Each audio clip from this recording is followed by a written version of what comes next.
Okay, if you're listening to this, you know who I am. I'm just setting up the mixer here in the Big Picture Science studio to do another episode, which will reach your expectant ears in about 30 seconds, or any other of your ears. And that's just time enough for me to remind you that our show has to raise its own monies. That's right, bread, kale, cabbage, moolah, pound notes. So while I run up the gain on the microphones here, hire yourself over to bigpicturescience.org, punch the obvious button, and keep big picture science in this universe. After all, it's the only one you'll inhabit.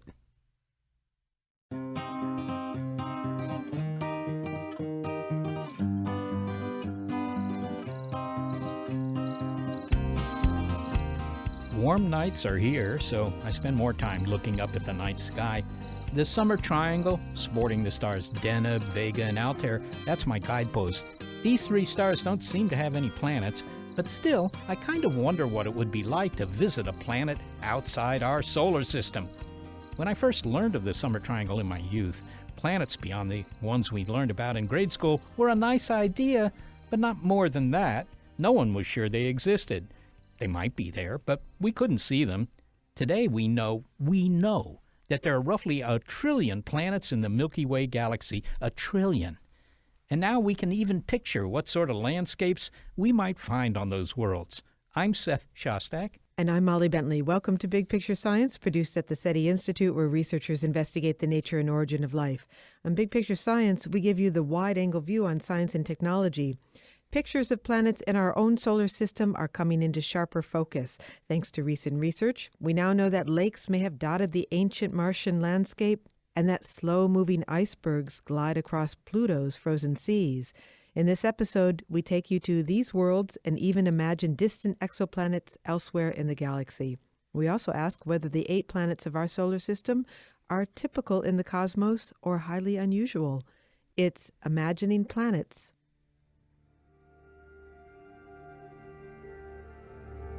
I'm about to leave for the Schiaparelli crater where I'm going to commandeer the Ares 4 lander. Nobody explicitly gave me permission to do this, and they can't until I'm on board the Ares 4. So that means I'm going to be taking a craft over in international waters without permission, which by definition makes me a pirate. Mark Watney, space pirate. Okay, so unlike Mark Watney in the film The Martian, maybe you haven't been to Mars. Or check that. I know you haven't been to Mars. But we now have a good idea of what it's like to visit the red planet, and that provides Hollywood a better opportunity to portray it more accurately. It's a harsh and unforgiving world with a whistling wind. Dozens of robotic missions to Mars, after all, it is the most visited planet in the solar system, have given us the lowdown on our little ruddy buddy. Mars is as cold as the Antarctic, has an atmosphere you can't breathe, and is as dry as a desert. In fact, it is a desert. Nevertheless, and despite its brutal environment, Mars may be the coziest planet for life in the solar system, excepting our own. This view of Mars is relatively new. Oh, we had a general idea of what the red planet was like even 250 years ago, around the time of the American Revolution. We knew the length of its day, the tilt of its spin axis, and that it had ice covering its north and south poles. Still, the gaps in our knowledge were enormous. Then, in the summer of 1964, we got our first close-up look at Mars when NASA's Mariner 4 spacecraft flew by the planet, sending 20 blurry black and white photos back to Earth. But even in 1964, many people still expected that Mars would show canals. That was an idea promoted by astronomer Percival Lowell at the end of the 19th century. But perhaps more reasonably, at least some small lakes or big forests or massive mountain ranges. Well, the Mariner mission ruled out the lush Mars and instead gave us a crater-strewn landscape. And as we've continued to return to the red planet, we've gathered more and more information, and our picture of this world has grown sharper. So much so that we can now look for places on Earth that resemble Mars as it is today, and even give clues to what it was like 4 billion years ago, when it was a wetter world. Natalie Cabral, a planetary scientist at the SETI Institute, has been going to these terrestrial Mars analog sites for decades. Sites such as the icy volcanic lake Licancabur, high in the Andes Mountains, and the salty, arid Atacama Desert below. She's trying to learn more about contemporary conditions on Mars, as well as those in the deep past, when Mars might have been a more conducive place for life. Dr. Cabral describes her first dive into that icy volcanic lake 15 years ago. Lake Onkawara is really special. It's completely transparent. At the time when we did the diving, the water was Arctic blue, and we had all the rays of the sun that were diffracted, so I could see every single ray of the sun as we were diving into that lake. And all of a sudden, we were surrounded by not only, like shining diamonds because of the rays, but also little specks of red. And as we got closer, we realized these were zooplankton and a little shrimp, very, very small one. And they were all over the place. And it was just a symphony of color. Water was transparent. We were diving in diamonds and reds. And all of a sudden, I caught something on the corner of my eye, which looked unusual. It was a patch of white, and it was very, very different from everything else. This patch of white was a biofilm that was deposited on the rock, and that was very, very different from everything else, and it was just like a beacon calling us. If someone were to listen to what you just described there, diving into a volcanic lake, seeing biofilm, seeing zooplankton, being in water at all, and then you explained that this is an analog to Mars, and Mars is not a watery world. How is it possible that that dive told you anything about the red planet? So what it told us, what this dive, actually a couple of dives, we had a couple of dives 2 days apart, entering this lake was entering a time machine. So it's not Mars today that we were visiting by entering that lake. That was Mars 4 billion years ago. So we can assume that Mars had a lake like that 4 billion years ago? There are a number of evidence in morphological, mineralogical, that there was abundant water at the surface of Mars. And morphology is here to tell you that lakes were present. We have deltas, we have sediments, we have a number of things. So there were lakes on Mars. Whether those lakes were inhabited, that's a different question. But the complexity or simplicity of life that you can imagine is probably, the simplest life that we could find on Earth is probably what was in those lakes, if there was anything. And was that your central question in going for that dive? What kind of life lives in a volcanic lake? The very first one, which was pretty naive when I think back 15 years, is the first question I had is, are we going to find anything in there? Because it seems so hostile. It's so high. It's bombarded by UV. Of course, there is a water column, but the water is transparent. So it's not so much of a shield for life. But the motivation to go there was first to answer that question, but also, if we find anything, then what is the diversity of life? How the environment and life have co-evolved there? But also, how are we going to detect that on Mars? What can we learn about the signatures of life in this type of environment that we can use to develop instruments and understand detection thresholds for the detection of biosignature on Mars? Can we come back to some of your travels? Yes, ma'am. You've been in the high altitude of the Andes Mountains down to the Atacama Desert below, and this is the driest desert on Earth. And I understand the salt in the desert itself can burn your skin. There's so much salt in the air. And yet this is another analog to Mars. So how is it that you can have this wet world that is an analog to Mars, and then the driest, most barren place on Earth, also an analog to Mars? It's the AAA of astrobiology, if you can put it that way. The Atacama, the Altiplano, and the Andes. And why does that work? Because as you go from the Atacama to the Altiplano to the Andes, you are moving back in time on Mars. Because Mars was wetter in its earliest time and had lakes and had glaciers. And as you are moving closer in time towards us, towards the present, the atmosphere disappears. You're seeing a lot of evaporation. Then you have dry lakes, and you have evaporites, and you have the formation of salt. And because you still are at altitude in the Andes, you have lots of UV, even though it's less in the Atacama than at the summit of those volcanoes, you still have considerable UV over there. And this UV is interacting with the salt at the surface. And we are seeing the same geochemistry in the Atacama that we see on Mars today. And so what we do, we call this, it has a specific name.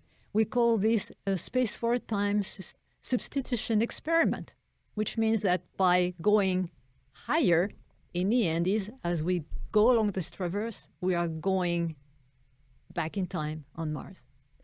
So when you stand in the desert, in the Atacama Desert, do you imagine that you're standing on Mars? I mean, do you fantasize that you're standing on Mars? It's interesting that the first thing I thought when I was one morning. I was getting out of my tent at the summit of Licancabur, which means that we had this view, plunging view, on the altiplano below and all the lakes and the other volcanoes. And it's a very barren place. There is not one tree, it's just, lava, salt, and lakes. And I looked at that, and my first thought was not about Mars, but it was about early Earth. And in fact, this is the same thing because early Earth and early Mars were fairly similar. But it took me back in time in my mind. It was a thought experiment at the time, and I said we could have been sitting there 4 billion years ago. Well, it would have been very uncomfortable because we would have been bombarded by asteroids and comets, and there was no ozone layer. So we would have been in a very bad shape very, very fast. But it's just a place that actually, grab your mind and instantly takes you back in time. It could be Mars, but it could also have been the Earth 4 billion years ago. You have traveled to extreme environments for your work. And in a recent New York Times profile, you said it can be quite dangerous. It's dangerous whether or not you're going up to a mountaintop or down into a desert. But you were quoted as saying that explorers have to be prepared to make sacrifices, even the sacrifice of their own life. And I wonder if you meant exploration in general, or if there were times where you came close to losing your life in the course of your research. Both. This actually both. The first time I had this first revelation, now I was actually very young. I was 23 years old, and I was coming out of the lab. And I should say, you were coming out of the lab, you were in France. I was still in France. Yeah, so you have set foot in an urban environment at one time in your life. Okay, so go on. Yeah. So, my advisor, PhD advisor, had opened a safe and showed me actually a lunar sample from Apollo, and it was a dust sample. And I was very unimpressed. It was gray, it was dull, and I was disappointed. I didn't say it, I didn't show it, but inside me, I felt a little disappointed. I got out. It was time to go back home. And as I stepped outside the lab, all of a sudden there was this beautiful full moon rising over the Meudon Observatory, and which was shining over Paris, and the terrace below. And I looked at it, and all of a sudden it was this, then again, this transfer back in time and thinking about the astronauts and what it took to get that little sample of dust and how much they risk for us to get this. And this is where it, hit me that exploration has a cost, and explorers are willing to pay the price. Otherwise, you wouldn't be doing this, right? But why? I think that, curiosity, knowledge, and from time to time, well, they pay with their lives. And yes, I had a few close calls. I'm sorry, I don't think you can end it there. Can you give us an idea of what happened? A couple of them, yeah. I told you I'm a free diver, which means that I dive without any other equipment than my two lungs. And you take a big breath and you go down. Well, yeah. Okay, we'll keep it simple like that. So I was free diving, and I obviously didn't, quote unquote, burp the suit well enough, which means removing all the air. And if you don't find the air bubble or the air pocket, it's going to find you. And I didn't realize that. So as I was diving, the air moved to my feet in the suit. And I didn't realize it because, of course, when you are diving at first. But when I wanted to come back up, I just couldn't. Oh, it was goodness. acting like a buoy. And the last thing you want to do is to get out of the surface at 20,000 feet without air in your lungs. which is pretty much what happened because I basically couldn't go anywhere. I was stuck in the water column. And so I had to give it a very good kick to get out. And so that was one. And the other one, probably the most dramatic of all, was the 2007 earthquake of Tocopilla.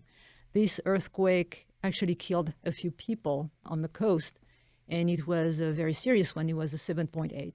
So the wave from the earthquake moved very quickly throughout the Andes and the Altiplano. But basically, we were 50 meters away from the summit when I saw our guide turning away from me and starting to show me to move away from the overhang we were.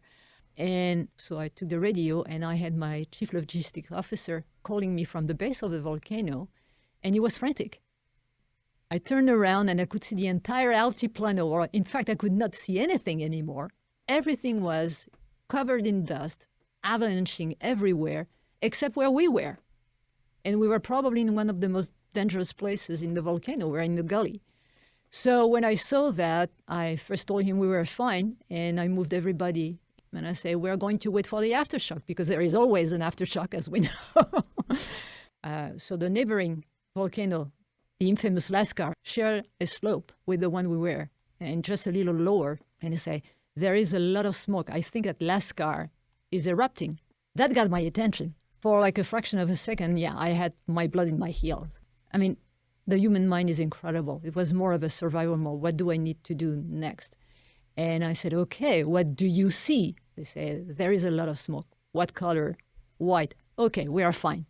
Water vapor. And where is it going? It's going away from you. All right, we're fine. We wait.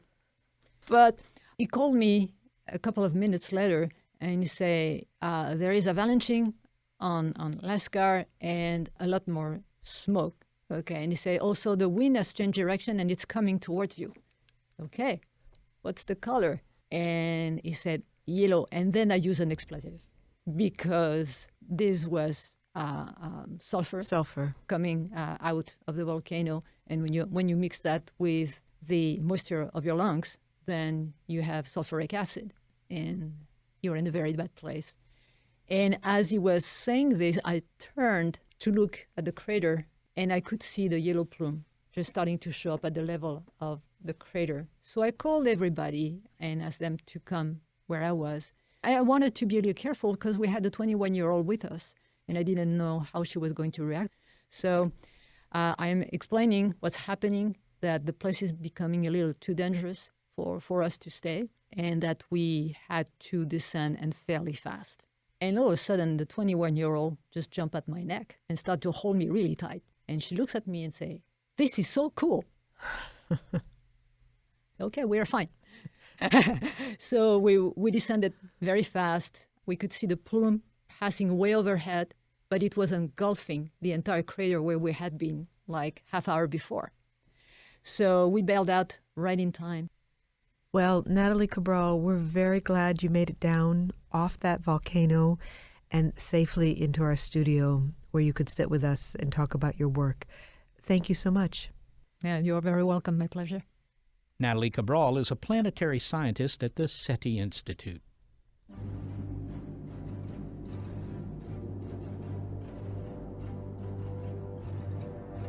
Mars is better known to us than any planet except our own. Pluto, on the other hand, has traditionally been the least well known.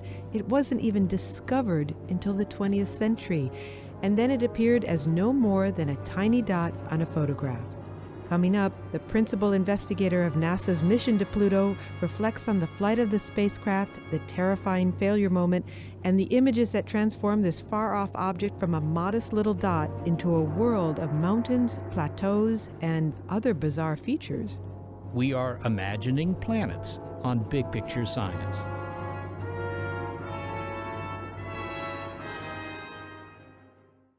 Hey, Pi listeners in the San Francisco Bay Area. The SETI Institute will be bestowing its eponymous Drake Award, named after the pioneer of SETI, Frank Drake, on University of Washington astrobiologist Vicki Meadows, June 14th. If you'd like to attend this event, being held at SRI International's headquarters in Menlo Park, mouse on over to SETI.org for more info. The literati, glitterati, digerati, and Maserati will all be there. So will I. The Drake Award. Check it out. SETI.org.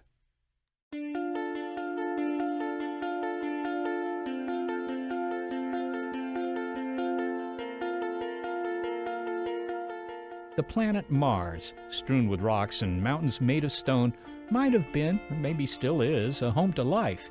But at the other end of the solar system, we have its highly idiosyncratic sibling, Pluto, a world where the rocks and mountains are made of ice. As recently as a few years ago, we knew it only as a dot with some dark smudges situated in the outer realms of our solar system. We actually simulated a view of the Earth at the same resolution, the same pixelization as our best Hubble image of Pluto. And it's just a blue blob. You can't even see that there are continents and oceans. It's just one amorphous blue blob. And look how interesting the Earth is. But you'd never know it unless you actually went there. And so that's where the New Horizons mission went. Principal investigator Alan Stern says seeing its detailed images of Pluto was like pulling back a curtain on this distant world. We started to learn that this was really quite a bizarre place, a double planet unlike any other in the solar system, complicated surface composition, interesting atmosphere, and surface markings that seemed to change with time. When astronomer Clyde Tombaugh discovered Pluto in 1930, it looked like a dim pinpoint of light in a photograph strewn with stars. But this pinpoint moved slowly across the sky from night to night. It was big news, a new planet. But questions about its geology, did it have craters, mountains, or even exposed rock, could not be answered by simply aiming bigger telescopes at Pluto. Trying to see surface features on this world from Earth would have been like trying to read the date on a dime from 1,000 miles away. After all, Pluto is 100 times farther away than Mars. We had to go there. So we used a souped-up rocket hurtling at 10 miles a second, faster than any we'd ever sent into space. But even so, it took a decade to make the trip. The New Horizons spacecraft launched in 2006, sailed by Pluto in 2015, and kept on going. It's now on its way to another world, a dwarf planet even smaller than Pluto. To call the New Horizons mission amazing is to understate both its daring and its technical accomplishments. Dr. Stern remembers a nail-biting moment shortly before the flyby, a failure just a few days before the spacecraft reached Pluto. He and David Grinspoon, a senior scientist at the Planetary Science Institute, relate this story and the rest of the historic effort to examine what was, at the time, the 9th planet of our solar system in their book, Chasing New Horizons, Inside the Epic First Mission to Pluto. David, what would you say to, for example, a construction worker sitting next to you in a Denny's restaurant, or somebody who says, what's in this for me? Why should I swing a hammer for an extra hour this year in order to earn the tax monies I'm going to have to pay so you guys can fling some hardware to a dot in the sky called Pluto? How would you answer that? Well, first I'd say, hey, look at these pictures, man. This is a place that, unlike any we've ever been, if you have like an ounce of curiosity in your body, which I know you do because you're a human being, how could you not want to know what's in this place completely unknown to us? And now it's known. There's something very human about wanting to explore and know new places, and I think it doesn't take an academic or a scientist to have that desire to know. But then if this guy with a lunch pail and the hard hat was still listening to me, then I would talk about the benefit of comparative planetology and how it's a good idea for us to learn how planets work, because whether we like it or not, we're sort of running one now and we don't really know what we're doing. So knowledge of planets is a good thing for a civilization trying to deal with their role on a planet. I find that people are moved by that. It's not that hard to convince them. You start talking to them and nobody's going to say, I don't care about that. Or it's, if they do, they're being contrarian and they don't really mean it. And I have just the reverse experience. By the way, I think it was a lot more common 40 or 50 years ago when there was kind of a anti-technology backlash in the 1970s that people questioned the value of space exploration. I have people make conversation in airports and on airplanes all the time when they find out I work in this field. They're enthralled by it. And I have people that even recognize me in airports and on airplanes and say, hey, that Pluto mission, I watched that. You're the Pluto guy. But Alan, Pluto's 25 times farther from Earth than Mars is, and our rockets take more than a half year to get to Mars. So that sounds like Pluto is a long haul. You confronted that very early, I think. So what was the plan? How are you going to deal with that? Were you just going to, suck it up and wait a long time for your rocket to get there? Well, what we did was we built a very small, lightweight spacecraft, tiny compared to Voyager. And we bought the biggest launch vehicle anybody would sell us, and we tricked it out for maximum performance. And the combination was ferocious, the fastest spacecraft ever launched. When I was a kid, Apollo missions would launch at 25,000 miles an hour and 3 days later show up at the moon. New Horizons reached the orbit of the moon in 9 hours flat. And we crossed the solar system at record speed. And we even used Jupiter to get even more speed and a gravity assist. So in the end, we made the problem tractable. Instead of taking 25 times as long as it takes to get to Mars, it only took us about 9 years. And once it got to Pluto, it didn't tarry, right? I mean, it didn't land, it didn't orbit, it just sailed right on by. It was sort of like, I don't know, taking a plane to New York and looking at it out the window as you flew over it and kept going. Well, you could say that, but that's the way that we've explored all the planets. From the first explorations of Venus and Mars, every planet in the solar system is first visited with a flyby spacecraft, which is the lowest cost way to do it. So we get the lay of the land, and then we can decide if it's worth to come back and study it in more detail with more expensive orbiters and landers. And there's something about a flyby that is really an extraordinary experience to participate in, because it's the time when a planet really goes from just a dot that you know nothing about to a full-fledged world where you all of a sudden know a lot about it. Alan, I mean, how did it feel to do that? Because really it was a big gamble, right? I mean, you had researchers waiting for a decade to get the results of their experiment, and that requires a special kind of patience, I would imagine. Well, it does. Exploring the outer solar system, and in particular the exploration of Pluto, was all about delayed gratification. We knew that. We signed up for that at the beginning. It's a long way away, even traveling very fast. It takes quite a while, almost a decade, to get out there. And that's after 14 years to find the funding and 4 years to build it and get it launched. So the whole enterprise, people really had to stick with it, and they did, all the way from 1989, the year that the Berlin Wall fell and Voyager flew by Neptune, its last stop, until 2015 when we got the goods at Pluto. Something did go wrong at the last minute, by the way. Oh. There was a very dramatic moment where literally at Pluto's doorstep, the spacecraft went offline. And there was a brief, very scary time when they weren't sure if they were ever going to hear from it again. And then a mad scramble to fix it, because when they did hear from it, it was messed up. It had lost all the files to do the flyby. So there was a real last-minute cliffhanger moment where, you know, a nightmare scenario of everything going wrong, and the team kicked into action. And we should be clear, across the entire journey, 3+ billion miles, 9.5 years, nothing bad had ever happened. It only happened this once, and at the worst possible time, 3 days before the flyby was to begin. So were the people in your team pulling out what remained of their hair? No, as a matter of fact, they went straight to work. It was on Saturday, July the 4th. We have a phone tree. We called up everybody on the project. They all came in their flip-flops and whatever they were doing at barbecues and buckled down. And in a matter of 3 days, they put Humpty Dumpty back together again. And with only 4 hours left, by the way. The images are stunning. People have seen them. It's on the cover of your book, you know, one of the photos. Alan, what was the biggest surprise from your point of view in terms of the appearance of Pluto?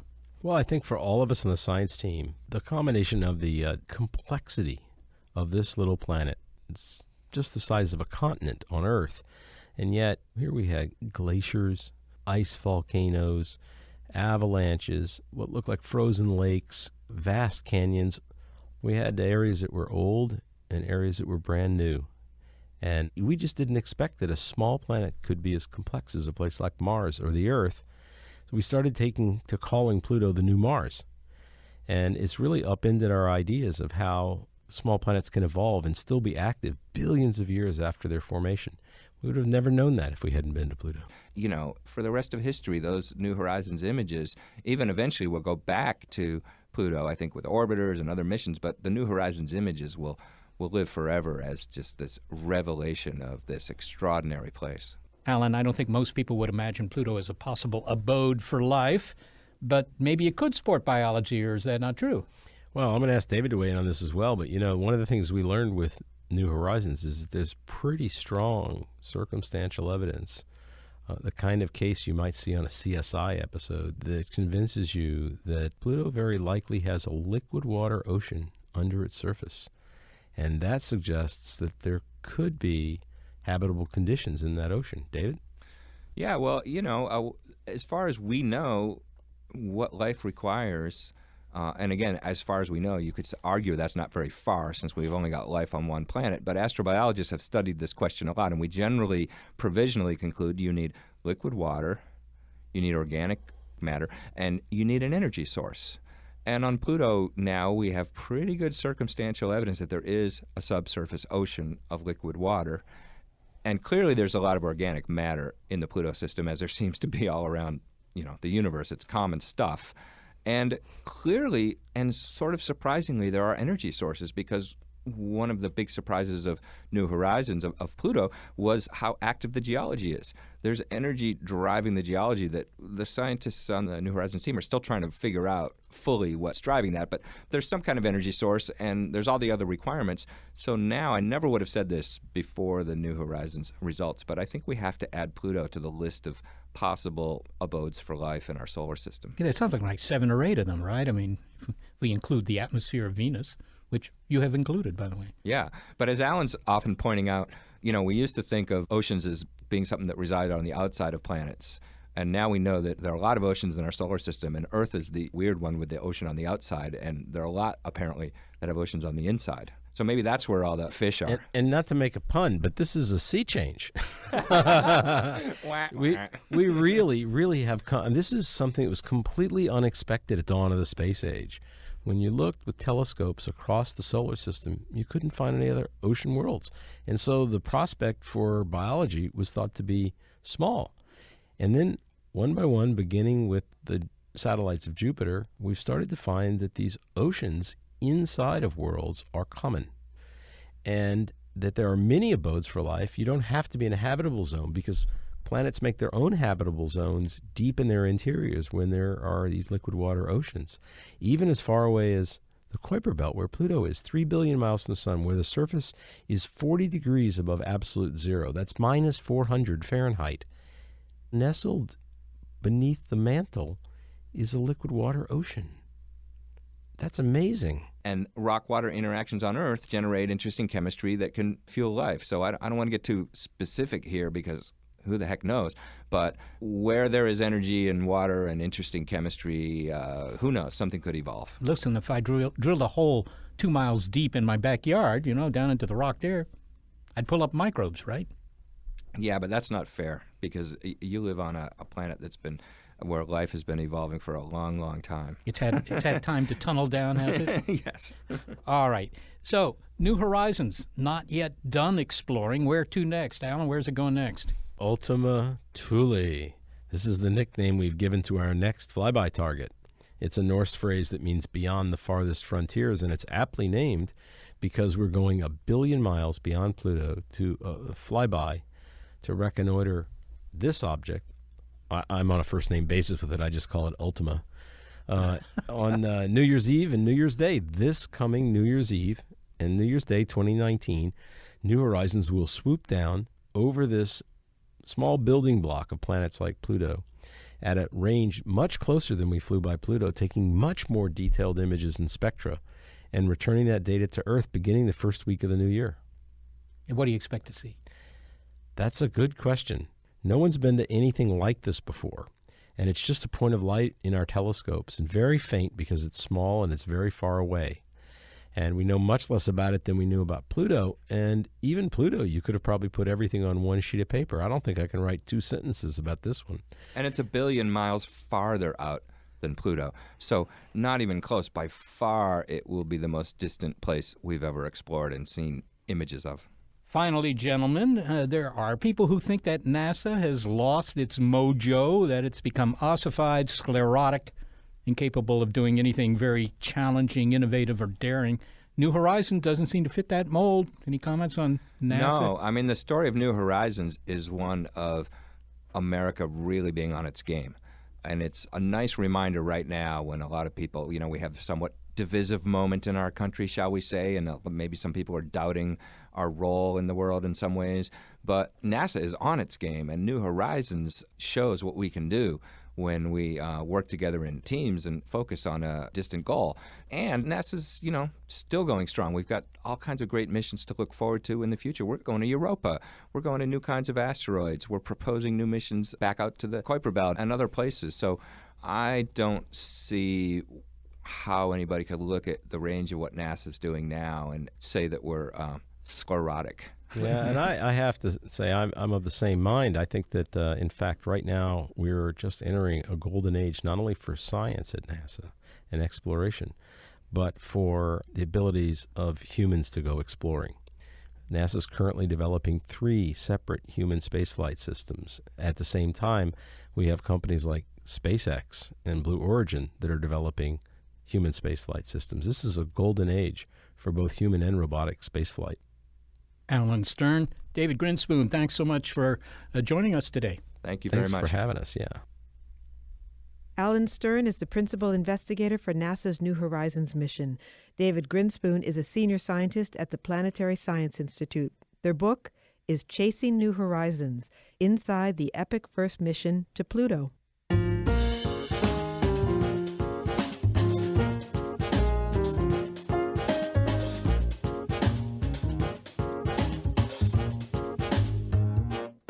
Mars and Pluto might represent the front and backyards of the solar system, but how typical are they of planets in general? When astronomers tell us that they've discovered thousands of planets around other stars, extrasolar planets, and that there are a trillion more in our galaxy, well, it's tantalizing to try and picture what these myriad worlds look like. And we do just that. Coming up, a NASA space scientist describes worlds that seem plucked straight out of the most daring science fiction. It's Imagining Planets on Big Picture Science.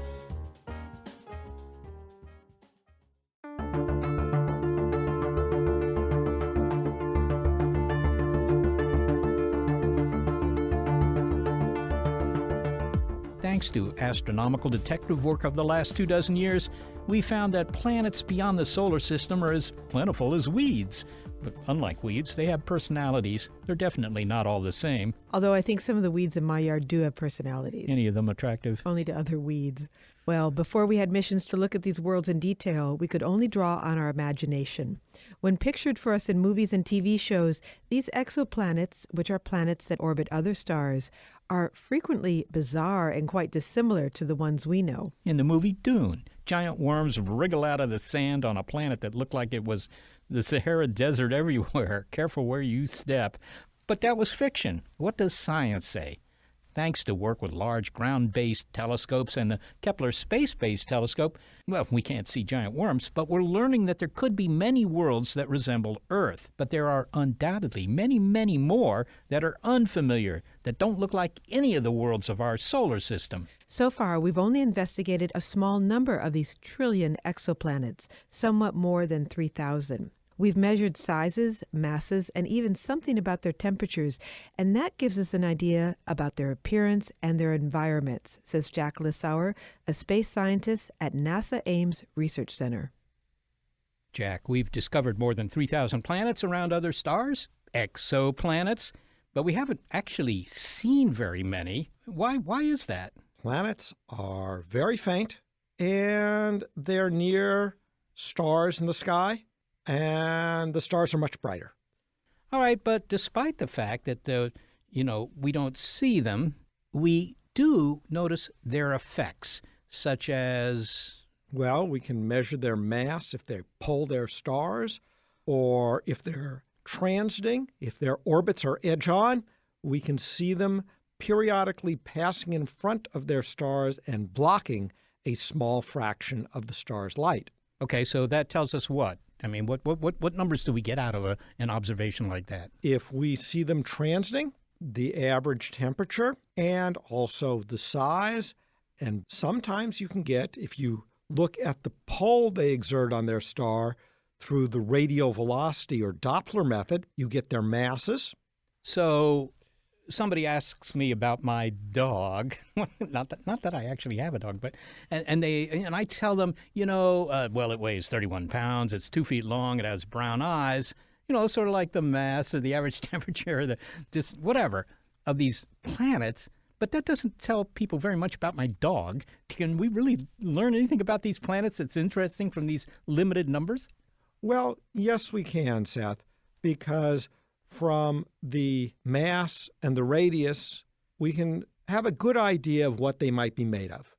We can tell whether they might be rocky or they're mostly gas. Now, it's not a perfect measurement. We can't, for instance, distinguish between something that's a combination of rock and light gases like hydrogen and helium and something that's made mostly of water, because the average density can be the same. All right, but it gives you a clue. I have to point out, and you certainly know this, NASA, if you look online, they have these colorful artistic renderings of exoplanets orbiting their parent stars. For example, you can see that Kepler 186f, a fairly famous exoplanet, it looks like it might have, continents and oceans and maybe about the same size as Earth. I mean, we don't even know whether it has liquid water on its surface, right? We don't know if there are lakes or oceans or anything like that.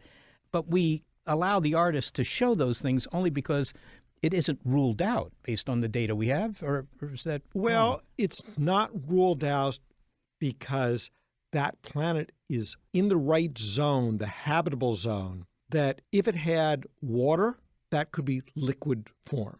And it's not so big that it has to be substantially hydrogen, helium gas. And indeed, it's not so big that it would be that unlikely for it to be mostly rocky.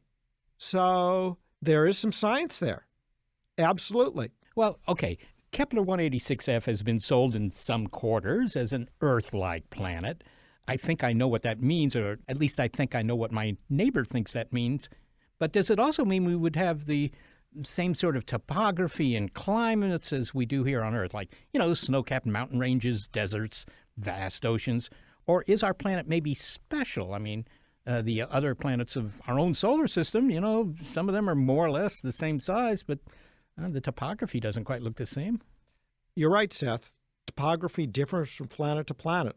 Like Venus and Earth are almost the same size, almost the same mass, and not that different in their distances from our sun. But Venus, it's hot enough to melt lead, extremely thick atmosphere. Now, we can't tell at that level for many exoplanets.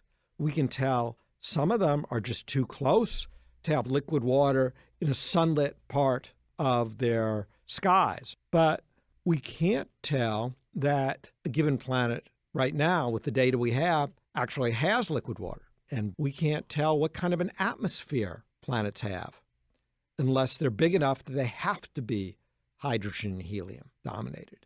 There's another planet that Kepler found, Kepler 62f. It's a little bigger, so it's a little less chance that it's rocky.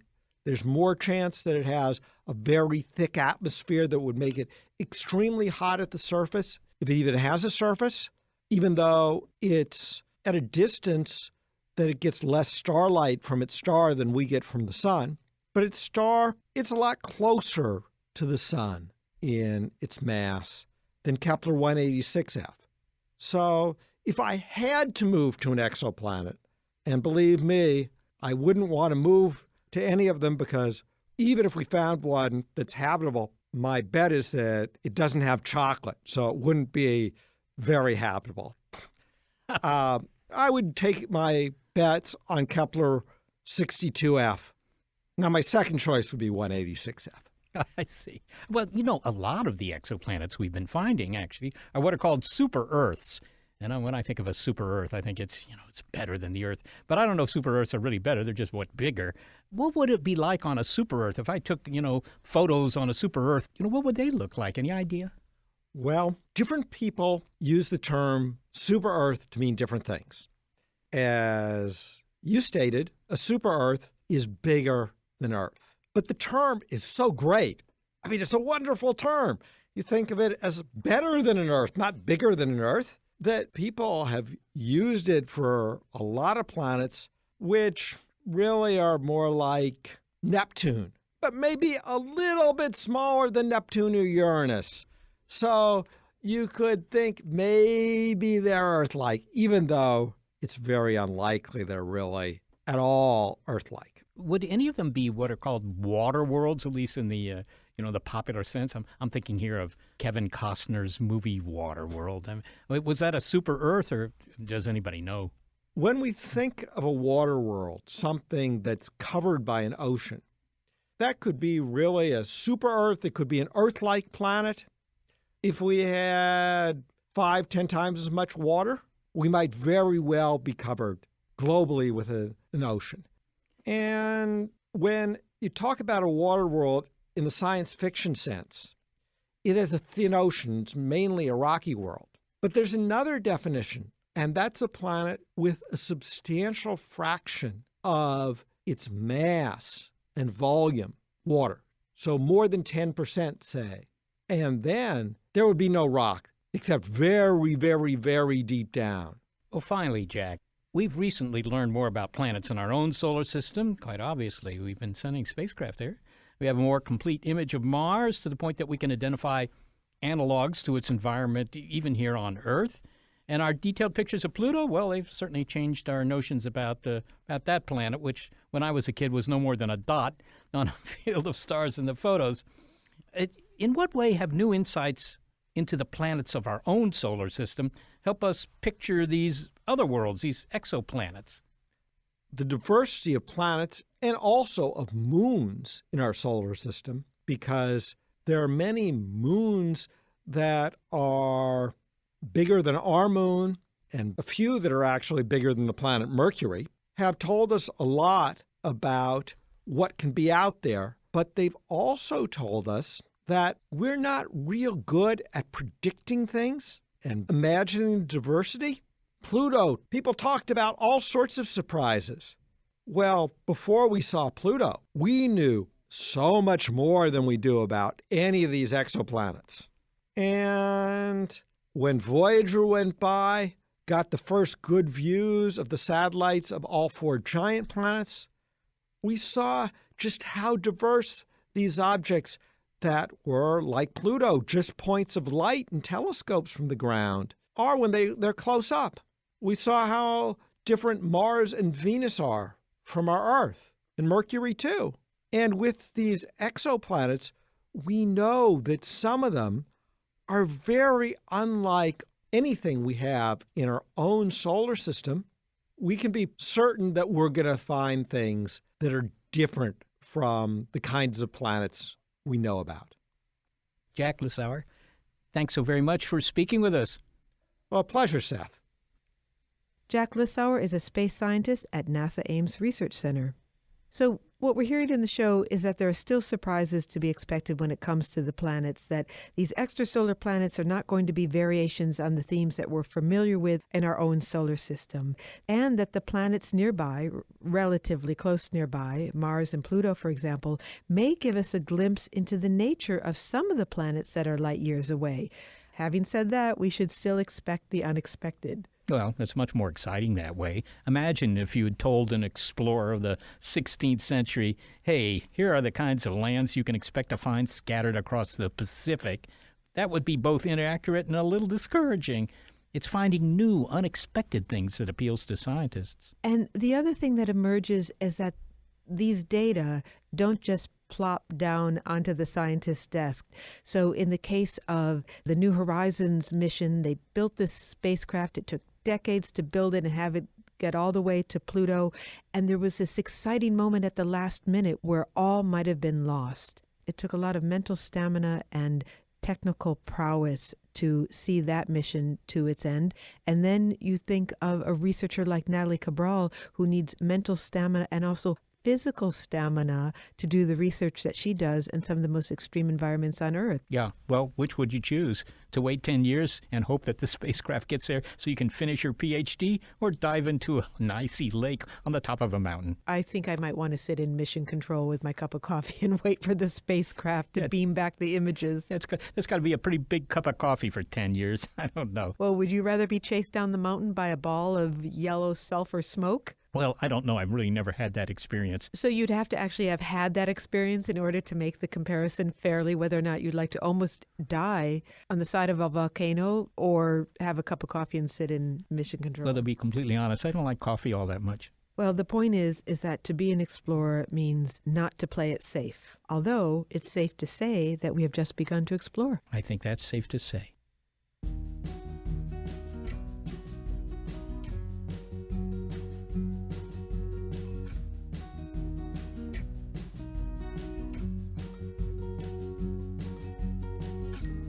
Thanks to the team members who help us imagine our plan, if not planets, each week and produce the show, Senior Producer Gary Niederhoff and Operations Manager Barbara Vance. Thanks also to financial support from Rena Shulsky-David and Sammy David, and to the William K. Bose Jr. Foundation. Big Picture Science is produced at the SETI Institute, a nonprofit scientific and education organization whose scientists study the origin and nature of life. And a big thanks also to our listeners. Your ears have been attuned to an episode of Big Picture Science that is called Imagining Planets. If you'd like to hear more Big Picture Science episodes, well, you'll find them in our archive at bigpicturescience.org. And you'll also find links there to our guests. And if you're a podcast listener but prefer listening to over-the-air radio because, your Wi-Fi connection could always crater, check out the listing on our website of the more than 140 radio stations that carry the program. And if your local radio station is not on that list, consider letting them know you like the show. And if you never want to miss an episode of Big Picture Science, well, you can subscribe to BiPi-Sci on iTunes, Google Play, Stitcher, Spotify, or iHeartRadio. And you can also find us on Facebook and Twitter. To reach us directly with your comments, don't hesitate. Throw in some faint praise, however. Email it all to bigpicturescience@seti.org.